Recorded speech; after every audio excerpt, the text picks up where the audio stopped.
Arambagh Prafulla Chandra Sen medical কলেজের উদ্যোগে হুগলি জেলার অটিজম শিশু ও তাদের অভিভাবকদের নিয়ে বৃহস্পতিবার এক প্রশিক্ষণ শিবিরের আয়োজন করা হয়। এই শিবিরে উপস্থিত ছিলেন মেডিকেল কলেজের principal doctor Rama Prasad Ray, vice principal Indra Dutta, ডাক্তার ব্রততী চৌধুরী, সীমা মল্লিক ও ডাক্তার অর্ণব মণ্ডল সহ অন্যান্য চিকিৎসকেরা। টয়লেট ও তো বড় হবে, এই অভ্যেসটা থেকে যাবে।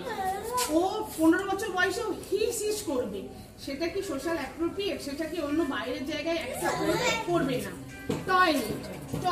টয়লেট করলো, করে ফ্যাস করার ব্যবস্থা থাকলে ফ্যাস করলো, ফ্যাস করার ব্যবস্থা যদি না থাকে এই যে এইভাবে প্যান তুললো, তুলে মগে করে জল নিয়ে জল ঢাললো, মগ রাখলো, দেখে কল খুললো, হাত ধুলো, দরজা। 2 নম্বর কি? সামাজিক ইমাজিনেশন, কল্পনা শক্তি এবং ফ্লেক্সিবিলিটি অফ থট। আমি জিনিসটা আরেকটু ডিটেইলে বলবো। ফ্লেক্সিবিলিটি অফ থট, অর্থাৎ আমি কোনো একটা জায়গায় যাচ্ছি, সেই জায়গায় যাওয়ার আগে আমি সেই জায়গাটা সম্পর্কে কিছু জিনিস ভেবে নিই এবং সেই অনুযায়ী আমার মাথার মধ্যে কিছু প্ল্যানিং করতে থাকি। তো সেই জায়গাটায় তাদের অসুবিধা থাকে, রেস্ট্রিক্টেড এবং রিপিটেটিভ ইন্টারেস্ট থাকে, তাদের একই কাজ বারবার করার প্রবণতা থাকে, কোনো বিষয়ে অত্যধিক আগ্রহ থাকে, কোনো বিষয়ে একদমই আগ্রহ থাকে না, তাদের বিহেভিয়ার প্যাটার্নে এরকম প্রচুর রিপিটেটিভ অ্যাকশনস দেখা যায়। অনেক ছেলে মেয়েদের থাকে যারা হ্যান্ড ফ্ল্যাপ করে, হাতটা এভাবে নাড়তে থাকে বা লাফি চলে বা চোখের সামনে আঙুলগুলোকে নাড়তে থাকে। তো ওর ছোট থেকে একটা অভ্যাস আছে, হাতের নখের আঙুলের চতুর্দিকে করে জামাটা ছেড়ে দেওয়া, রক্তও অনেকটা একটা বেরিয়েছে। ওটা কিন্তু সেন্সিটিভিটিটা কম বলে আমাকে ডাক্তারে প্রথমেই বলেছিলেন।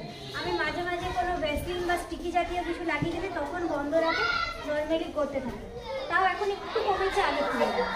এখন নতুন একটা হ্যাবিট দেখেছি, ও হয়তো কিছু করছে, কোনো কাজ করছে বা বদমাইশি করছে, রিপিটেটিভলি ওটা করছে। যখন আমি বারণ করলাম, ও রেগে গেল, দেখেছি নিজেকে নিজে মারবে, নিজের মাথায় বিন্দু। আমি মেরেছি, আমি মারছি, আমি আগে প্রথম আদর করতাম, ছাড়াতাম। যখন দেখছি বেশি করছে, আমি কিছুদিন কি করেছি, ঠিক আছে তোমার মারতে মন যে তুমি মারো, আমার কিছু যায় না, তুমি নিজেকে মারছো, তোমারই লাভ, আমি তোমাকে আর আদর করবো না। এটাকে ঠিক করছি না, এটা কি কোনো ভুল? প্রথমত হচ্ছে যে ও যখন আপনি কিছু বারণ করছেন নখ কেটো না, বেশ আমি নখ কাটলাম না, তাহলে আমি করবোটা কি? আপনাকে পজিটিভ কথা বলতে হবে, না নয়।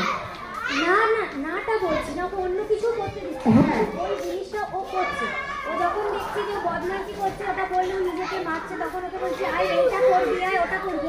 তারপরে কিন্তু নিজেকে ওইটা যেহেতু করতে দেওয়া হচ্ছে না, সেই জন্য নিজেকে হিট করে কি ভীষণ রক্ত বেরিয়ে, তাহলে ইগনোর। আপনাকে ব্ল্যাকমেল করছে, 100% যা ইচ্ছে করনি। তখন আপনি পাশে যে আরো কেউ থাকবে, তার সাথে হেসে গল্প করুন, তার সাথে ওকে দেখান টাইম আউট, তুমি বাদ চলে গেলে, এত সুন্দর সময় আমরা কাটাচ্ছি, একদম ইগনোর করুন।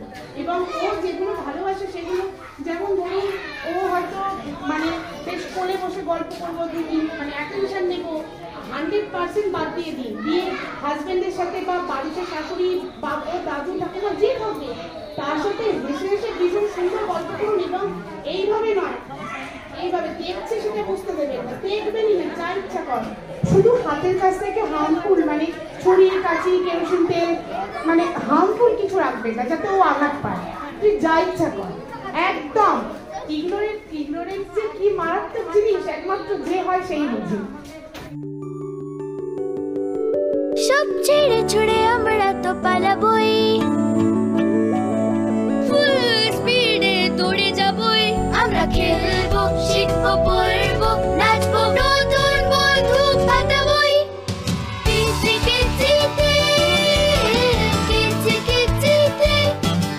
বাচ্চাদের কিডজি থেকে দূরে রাখা অসম্ভব। কিডজি, ইন্ডিয়ার ফেভারিট প্রি স্কুল।